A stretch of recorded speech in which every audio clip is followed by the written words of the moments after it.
Saludos cordiales reciban ustedes del Grupo 4 de Física, pertenecientes a la Facultad de Arquitectura y Urbanismo de la Universidad de Guayaquil. Somos el paralelo del MA1 y los integrantes son Gavilanes Roger, Pincay Elizabeth, Ramírez Kevin, Reyes Milady. A continuación, mi compañero empezará con la exposición. Bien, tenemos objetivo general. Entender y demostrar las principales características, principios de funcionamiento y construcción de un prototipo de una mini bobina de Tesla. Además, de analizar cómo la energía puede ser transmitida de manera inalámbrica a una cierta frecuencia de campos magnéticos. Objetivos específicos. 1. Exponer los antecedentes del creador de la bobina de Tesla. 2. Analizar las leyes que se usan en la creación y funcionamiento de este experimento. 3. Estudio de campos magnéticos entre bobinas. Y 4. Demostrar los resultados obtenidos a lo largo de la investigación y realización del trabajo experimental.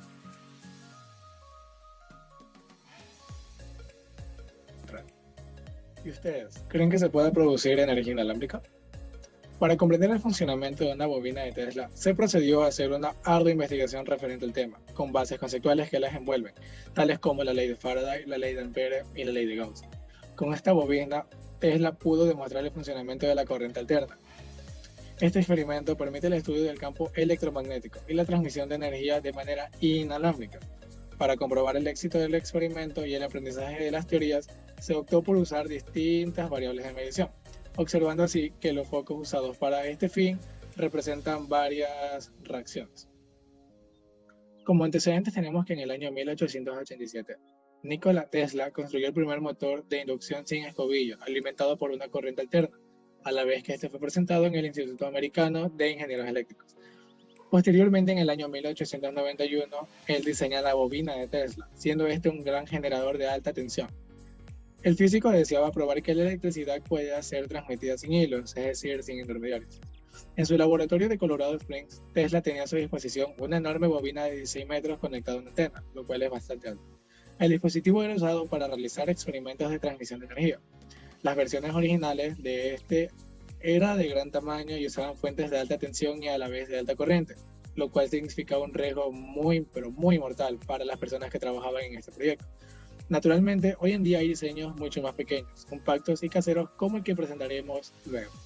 Bien, pero ¿qué es la bobina de Tesla? La bobina de Tesla es un generador electromagnético que produce descargas de alta tensión de elevadas frecuencias con efectos perceptibles, como efluvios, coronas y arcos eléctricos, que básicamente son la manifestación de la existencia de campo eléctrico y magnético en los componentes que forman el dispositivo en cuestión. Las primeras bobinas.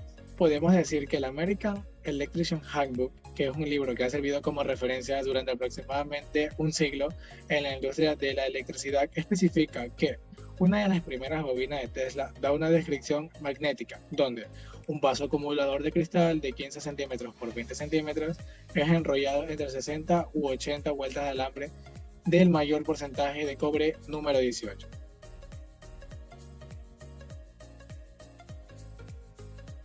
Ahora hablemos sobre las bases teóricas usadas en este experimento. Para la construcción y comprensión del funcionamiento de una bobina de Tesla, es importante tener en cuenta los siguientes conceptos. El electromagnetismo. ¿Qué es el electromagnetismo? Es descrito como la interacción de partículas cargadas con campos eléctricos y magnéticos. Esto se puede dividir en dos, en electroestática y electrodinámica. La electrostática se describe como el estudio de fenómenos asociados a los cuerpos cargados en reposo, es decir, no se van a mover. Como se describe en la ley de Coulomb, estos cuerpos ejercen fuerza entre sí. Sus comportamientos se pueden analizar en términos de la idea de un campo eléctrico, que rodea cualquier cuerpo cargado de manera que otro, de igual forma que también esté cargado, colocado dentro del campo, estará sujeto a una fuerza proporcional a la magnitud de su carga y a la magnitud del campo en su ubicación. Además, si una carga es positiva y la otra es positiva, estas se van a repeler. Y si una carga es positiva y la otra es negativa, estas se van a atraer. Por otro lado, tenemos la electrodinámica. Esta es el estudio de los fenómenos asociados a los cuerpos cargados en movimiento y a los campos eléctricos y magnéticos variables. Dado que una carga en movimiento produce un campo magnético, la electrodinámica se refiere a efectos tales como el magnetismo, la radiación magnética y la inducción electromagnética, incluyendo las aplicaciones prácticas tales como el generador eléctrico y el motor eléctrico. Esta área conocida como electrodinámica clásica fue sistemáticamente explicada en las ecuaciones de Marshall, las cuales veremos a continuación. La primera ecuación de Marshall. Esta es la ley de Gauss. Se describe cómo las cargas afectan al campo eléctrico. En concreto, te dice que las cargas eléctricas son fuentes de campo eléctrico si son positivas o sumideros de campo eléctrico si son negativas.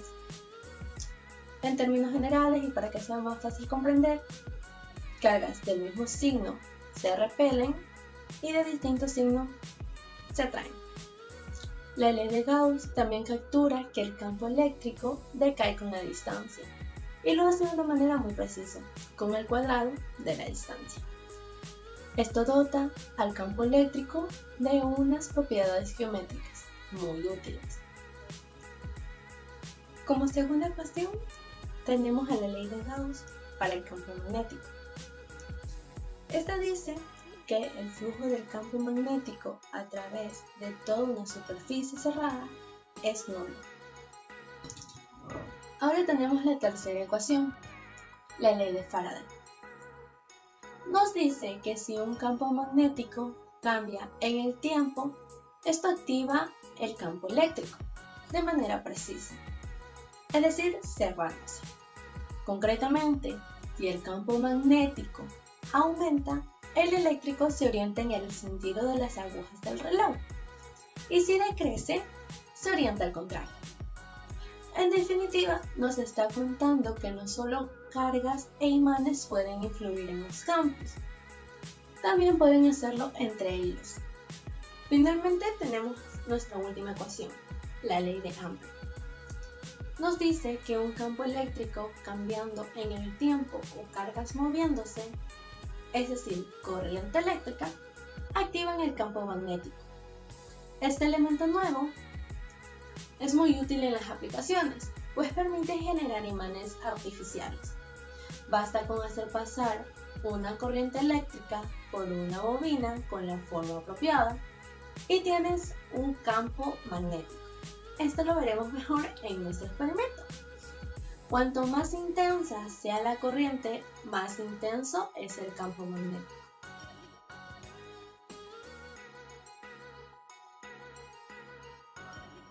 Para tener un poco más en claro lo que es la bobina de Tesla, necesitamos tener ciertas bases conceptuales, tales como qué es la bobina, que la bobina es un componente pasivo de un circuito eléctrico que debido al fenómeno de autoinducción almacena energía en forma de campo magnético. La frecuencia. La frecuencia es el número de oscilaciones o ciclos que ocurren en un segundo. La unidad fundamental de la frecuencia es el Hz y corresponde a un ciclo por segundo. Radiofrecuencia. Se llama radiofrecuencia a las corrientes alternas con frecuencias mayores de los 50.000 Hz. Oscilador. Es un circuito eléctrico capaz de generar corrientes alternas de cualquier frecuencia.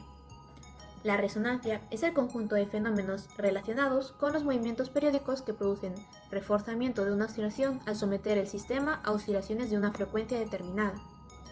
Transistor. Un transistor es un componente que tiene básicamente dos funciones: dejar pasar o cortar señales eléctricas a partir de una pequeña señal de mando y funciona como un elemento amplificador de señales. El emisor. El emisor se encarga de proporcionar portadores de carga. Colector. Se encarga de recoger portadores de carga. Y por último tenemos lo que es el concepto ionizar, que consiste en aislar los electrones que forman parte de la molécula neutra a través del suministro de la energía requerida. ¿Para qué sirve? El fin que tiene la bobina de Tesla es el de crear electricidad. La bobina de Tesla es un invento importante para la continuidad y desarrollo de la vida humana, teniendo en cuenta que la electricidad es un recurso del que hacemos uso en prácticamente todo nuestro día a día.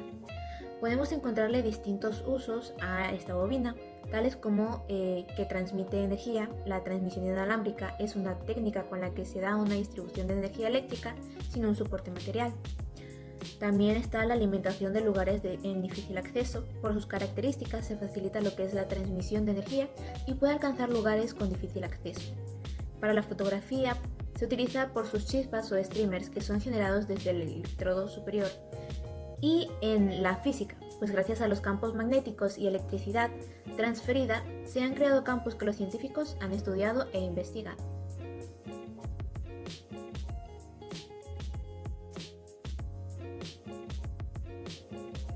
Componentes y materiales para la realización de una mini bobina de Tesla casera. Como primer punto tenemos la base en el cual se van a instalar todos los componentes. Una tabla de madera puede ser suficiente. 2. Una batería de 9 voltios con un conector. 3. Un broche de pila. 4. Un transistor 2N2222A. 5. Una resistencia de 22K de ohmios. 6. Un interruptor. 7. Un tubo de PVC. 8. Alambre de cobre de 18 milímetros. 9. Cable para conectar y soldar todo. 10. Una pequeña pelota. 11. Papel de aluminio. Y como por último tenemos la cinta adhesiva. Paso número 1. Empieza enrollando el alambre de cobre desde un extremo del tubo de PVC, colocándole un poco de cinta hasta llegar al otro extremo, procurando no dejar algún espacio vacío. Se pega otro pedazo de cinta adhesiva a la parte del alambre donde se terminó. Como nota, se debe dejar un trozo de alambre tanto al principio como al final, pues posteriormente se le dará un uso a cada uno. Paso número 2. Se pega el transistor 2N2222A con cinta adhesiva en la parte media superior de la tabla. Las puntas deben de estar hacia el centro de la tabla. De ahí se procede a pegar el interruptor de modo que quede cerca del transistor en el extremo de la tabla. Seguido, se pega el tubo de PVC al otro costado de la tabla, siempre recordando que el alambre debe estar en la dirección a las puntas del transistor.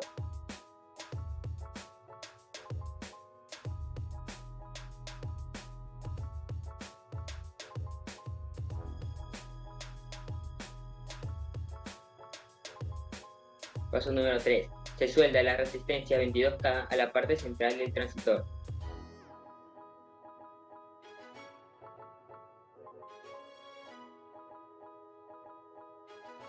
Luego, procede a pelar el esmalte de la punta libre del alambre en dirección al transistor para soldarlo a la unión de la resistencia 22K con el transistor. Pegamos cada extremo de otro pedazo de cable de 15 centímetros a la tabla y lo enrollamos dándole 2 vueltas al tubo que se instaló anteriormente.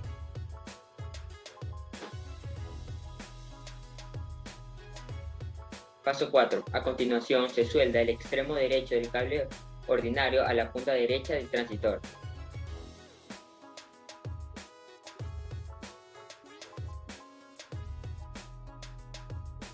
Con otro pedazo de cable ordinario se realiza un puente del extremo sobrante del cable enrollado al tubo, soldando ese extremo con el otro cable y el extremo del puente con la resistencia.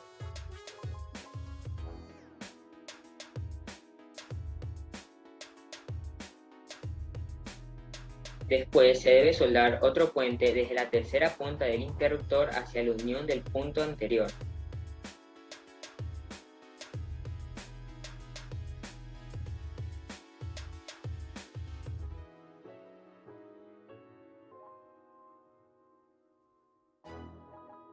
Paso número 5. Posteriormente tenemos que soldar el cable rojo del conector a la segunda punta del interruptor y el cable negro a la punta restante del transistor. Y por último, se conecta la batería al conector. Para realizar la prueba, en una mesa vacía colocamos nuestro experimento. Al encender el interruptor, procedemos a agarrar un foco con la mano y acercarlo al tubo. Lo giramos o rotamos alrededor del tubo con alambre para comprobar que el primero empieza a emitir luz. Si la bombilla se ilumina, quiere decir que el experimento se realizó de manera satisfactoria. En caso contrario, debemos verificar las soldaduras y las conexiones correctas, ya que un mínimo fallo en materiales o ensamblaje puede hacer que el experimento no funcione correctamente hasta que se arregle. Gracias.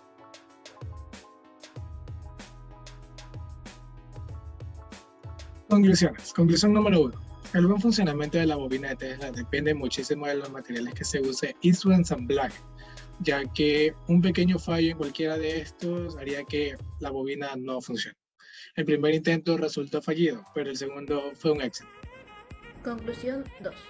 Debido a las leyes de electroestática que influyen en el experimento, se puede decir que el campo eléctrico se encarga de ionizar el gas a baja presión en el interior del foco, creando reacción en cadena en la alta frecuencia del circuito y haciendo que los electrones libres, surgidos de la ionización del gas, reaccionen y se adhieran al interior del foco, logrando que éste finalmente se ilumine.